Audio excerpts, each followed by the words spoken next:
Broadcasting from the business capital of the world, this is the Podcast Business News Network.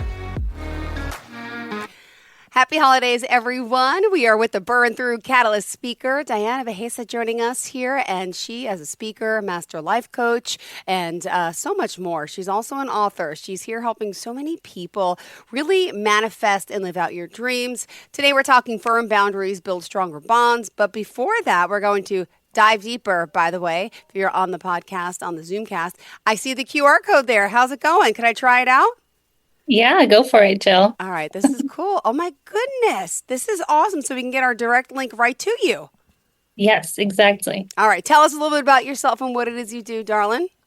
Yeah, so I help high achievers to achieve their goals without giving up the fulfillment, the personal fulfillment that they really want. And so it's a balance of helping them realize that they can have what it is that they truly want professionally without giving up what they want personally. So without giving up their health, their relationships, their quality of life, their peace of mind. Like, how do we have all the things we want? How do we do it? By working smarter, playing harder. Well, that's one thing that you've taught me, let alone a lot, to really live out our life, and we can do it all. We could have it all. Just tell us about the book as well. Yeah, so I have the Manifest Your Dreams journal, and this is based on a system. That I created for my clients who are very busy. They only have 15 minutes a day, or very little time to work on the things that they really want to. It feels like they have a million things going on. And this is a system that helps them realize you don't need more time.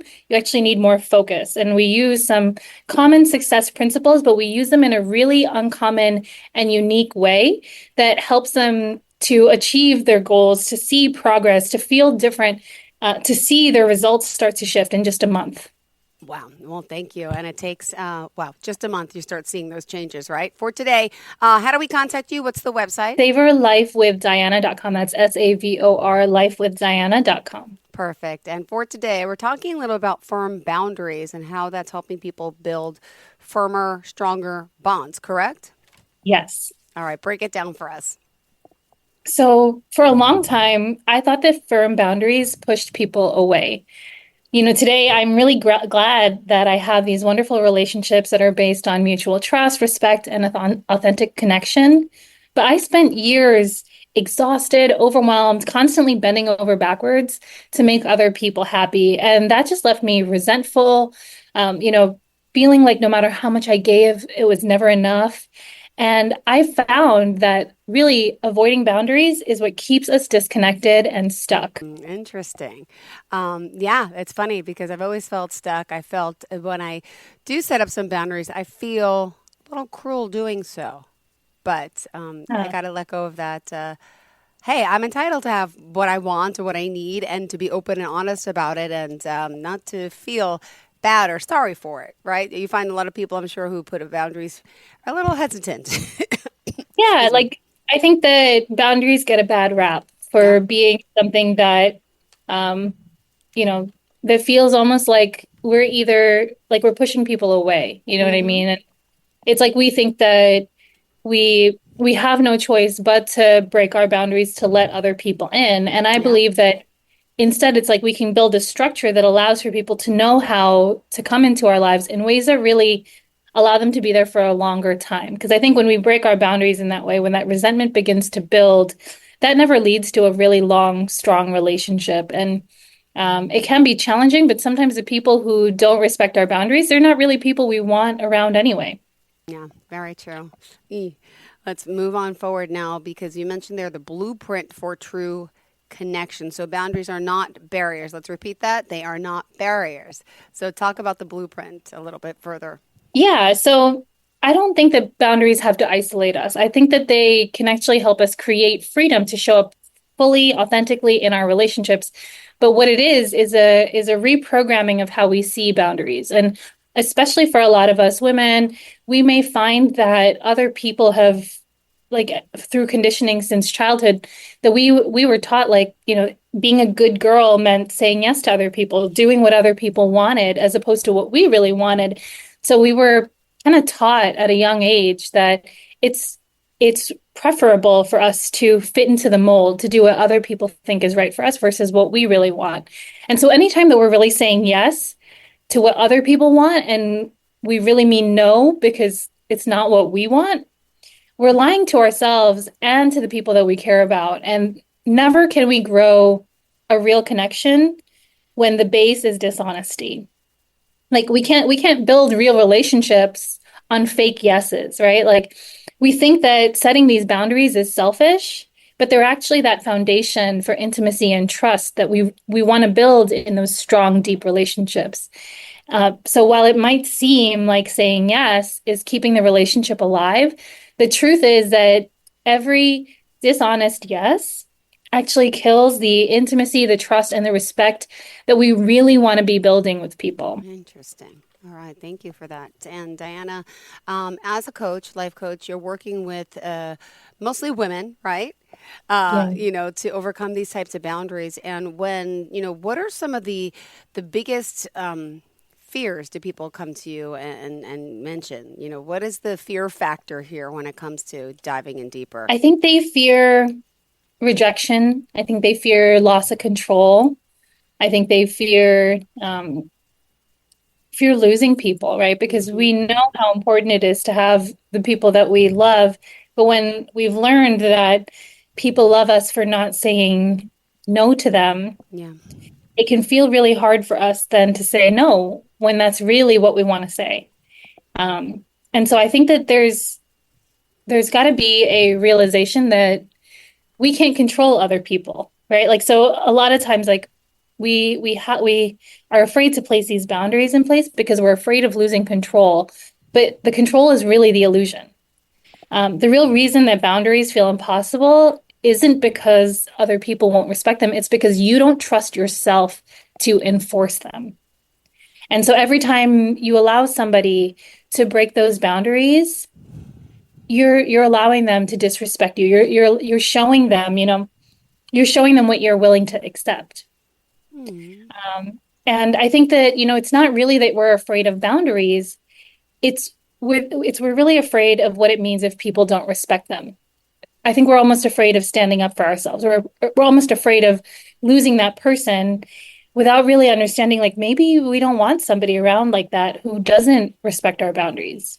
It's like we're afraid of handling the consequences, the conflict, the rejection, the being misunderstood. And the truth is that, like, rejection isn't a bad thing. It's a redirection, right? So if that person rejects you because you said, hey, I don't want to do this. These are the boundaries or the ways that I want to build a relationship. If they're not into that, you really don't want those people around. You really don't. And I think it's like we're afraid of losing that person because, or we're afraid of seeming like, we were talking last time, Jill, about being a biatch, right? And like not wanting other people to think that about us or whatever. When, like, when it's very interesting, I think, especially for women, because when we're clear in what we want, when we clearly identify that, right? We get named bossy. But if you look at it, men are never called bossy. Nope. Right?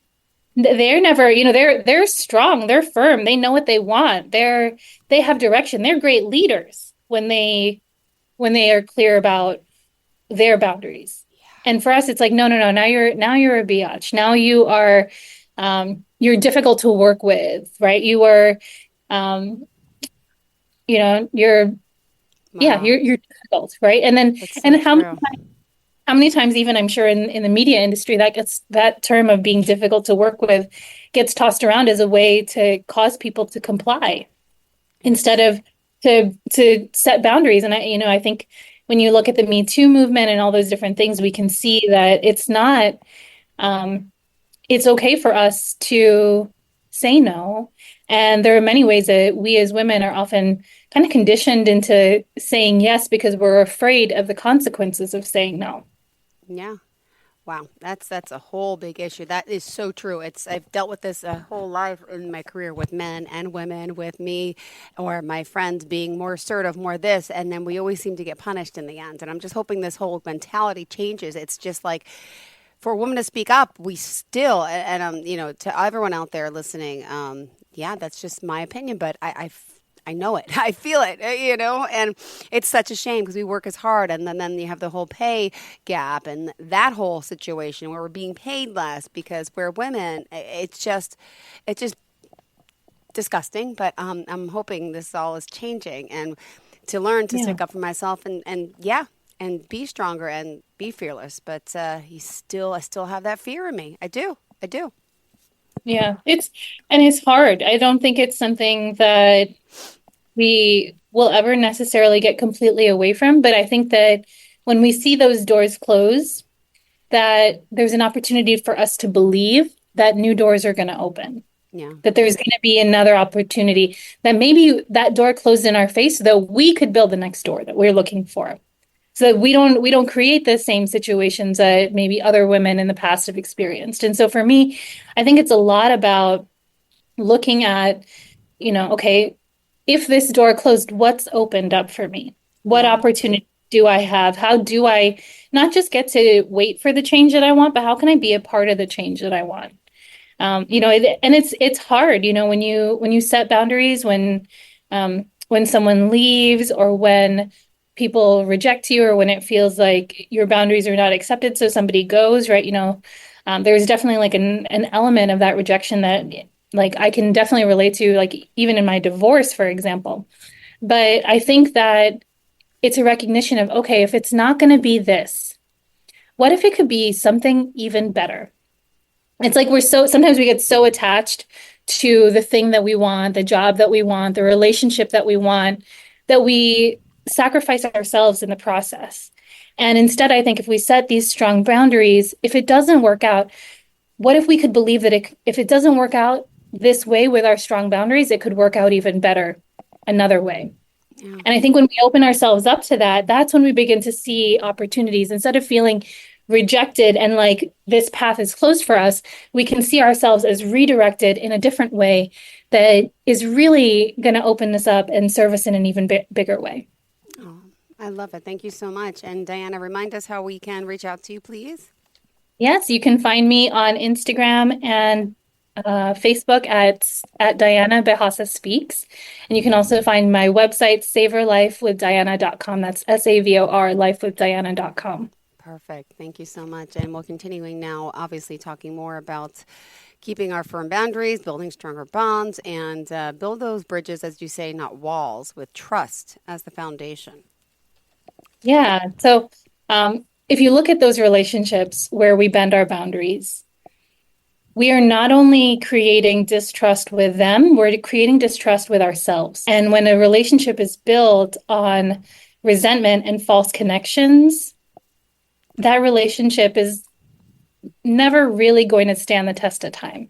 Yeah. And when we build it with boundaries, yes, we're blocking certain things, but really in essence, we're blocking the things we don't want. And we're building those relationships then based on mutual respect and honesty. So every time we honor our own boundaries, we are actually teaching ourselves to trust ourselves. And as you begin to trust yourself more, that's where others are going to follow. So it's not an easy thing to do.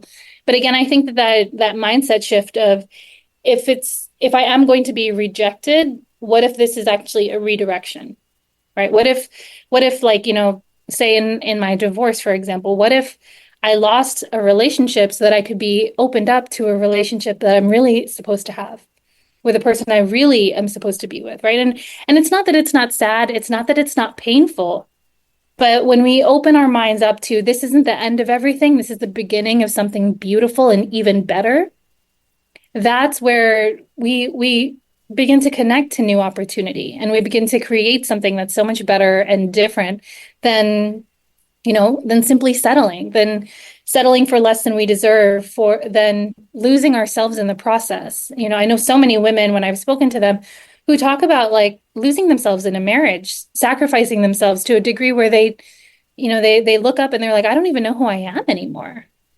And I think that, is it worth keeping that relationship if you lost yourself along the way? Like the one relationship, one of my dear friends, something she always says that I think is really powerful. She always talks about you being the love of your life and how important it is that you are the love of your life, because the relationship you have with yourself is the longest relationship you're going to have. Everybody else comes or goes. You are the one person who will be there till the end of time for you. And so I think there's a real profound need for us to respect that relationship with self, trusting that when we respect ourselves, others are going to follow, right?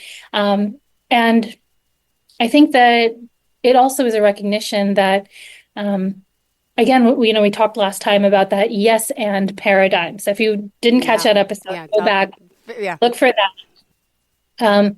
When we're wanting to communicate boundaries with greater clarity and compassion, say somebody asks us to help with something or volunteer with something, we can say, yes, I'd love to help. And I'll need to limit my involvement to this particular part or to these particular hours, or this is how I can help, as opposed to saying, yes, I'd love to help. How can I help you? And letting them dictate what they're wanting. We can say, yes, I want to be a part of this. I want to help here. And this is how I can help. Right. Or yes, especially during this holiday season, right, as we're getting more invitations to go here, go do that, all these different things. We may want to say yes, but we may feel like, oh, if I say yes, and I'm going to end up staying there until like midnight, I'm not going to get any of the things I need done. And instead we can, instead of thinking it has to be either or, we either go to the party or we do the things that we need to get done. What if it could be both? And the way that we can create that is by saying something like, yes, I'm excited to join, and I'll need to leave by 7 p.m. And that way we're able to really create boundaries that are not rigid rules, but agreements that honor both our needs as well as theirs. And we really only want, we really only want the relationships that respect our boundaries. The ones where we're losing ourselves, the ones where we feel our boundaries disrespected, where we feel our wants not met, they're not the relationships we want long term. So while some people say, boundaries make us difficult, they actually make us dependable. Oh, I like that. It's true. They do. And I like the scenario of, I'll be honest, I have an issue with the man I've been dating, and I have 2 kids, so it's hard because I'm a single mom, and I've been telling him since day one, I don't have much time, and this is my time. And then lately it became, well, you don't have time for me. And I'm like, I told you, I don't have time. Like, I can't be more honest. And speaking of boundaries, can I be honest with you?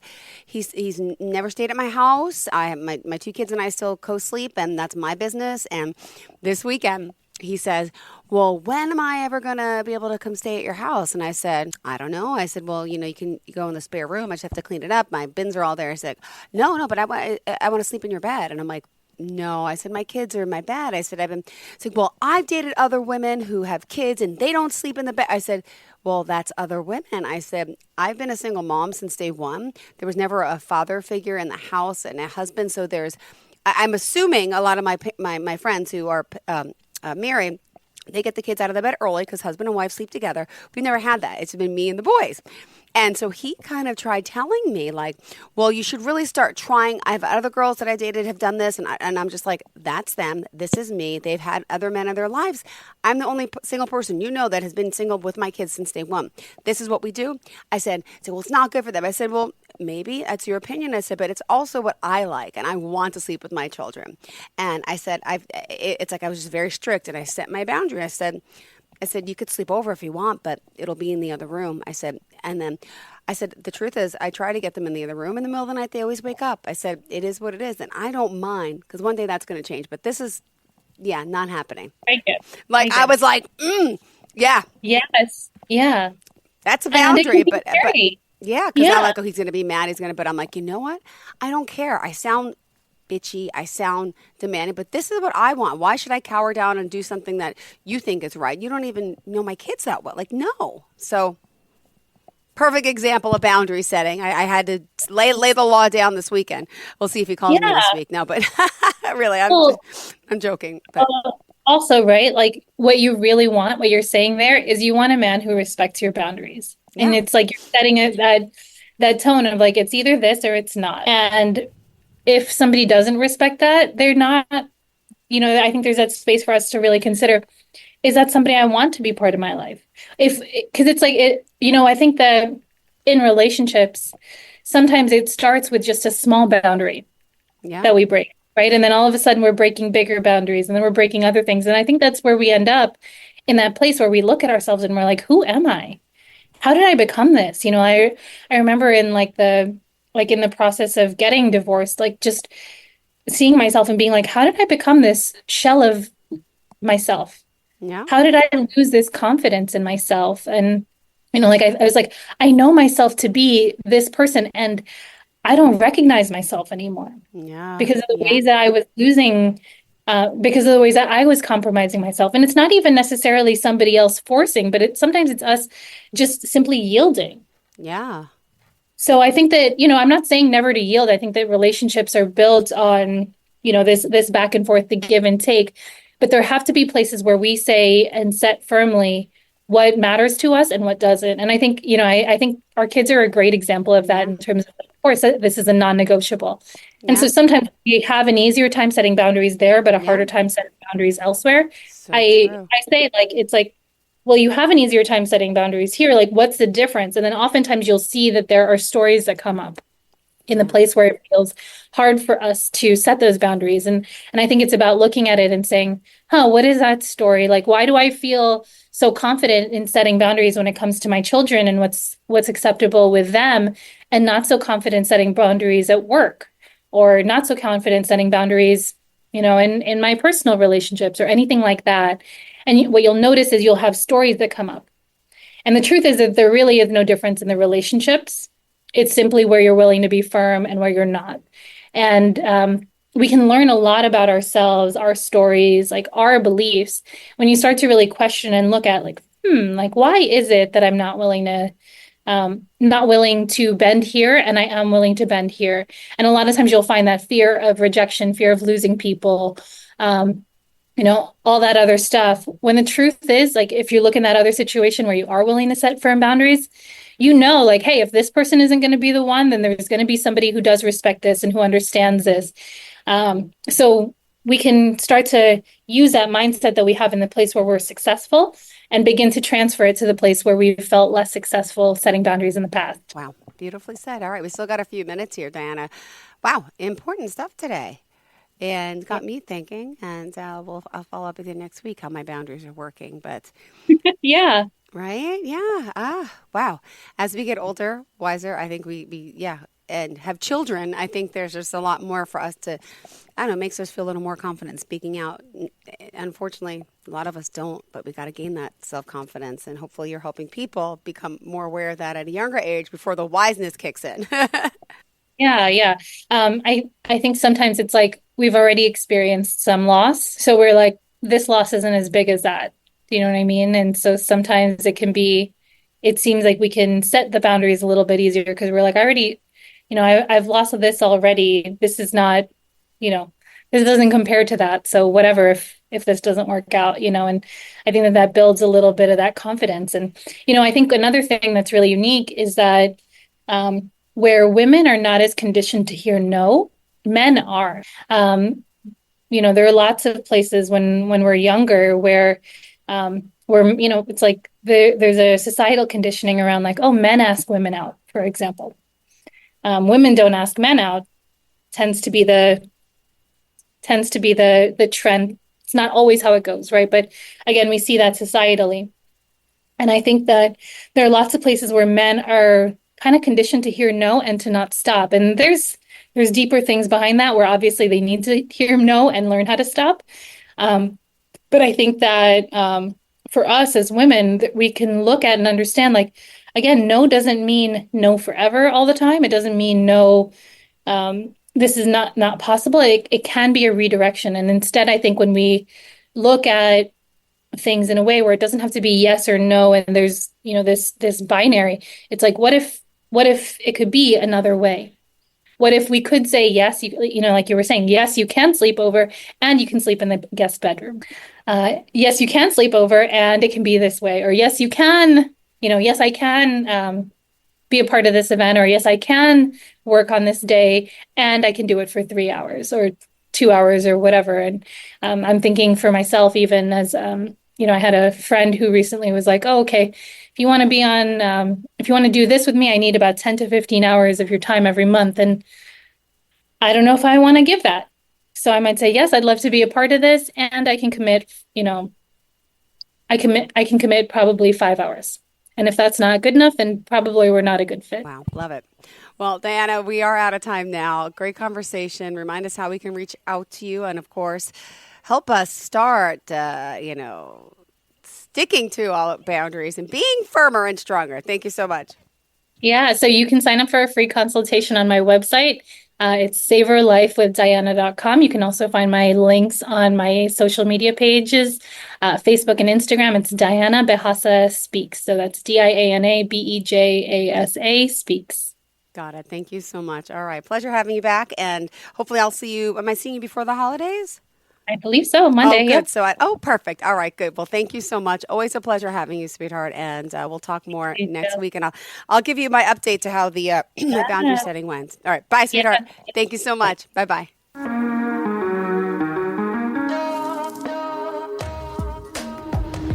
Broadcasting from the business capital of the world, this is the Podcast Business News Network. Let's go inside the mind of a 10-year-old.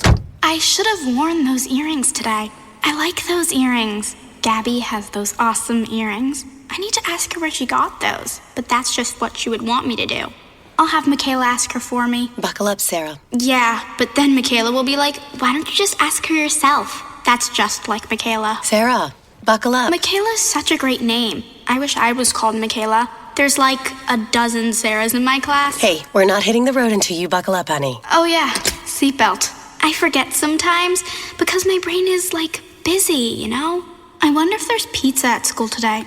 Sometimes it can be tough to get through to your kids, but it's not impossible. Always make sure they're wearing their seatbelts, even on short drives. Remember, you have the keys, you have the power. Never give up until they buckle up. A message from the National Highway Traffic Safety Administration and the Ad Council. Visit safercar.gov/kidsbuckleup for more information.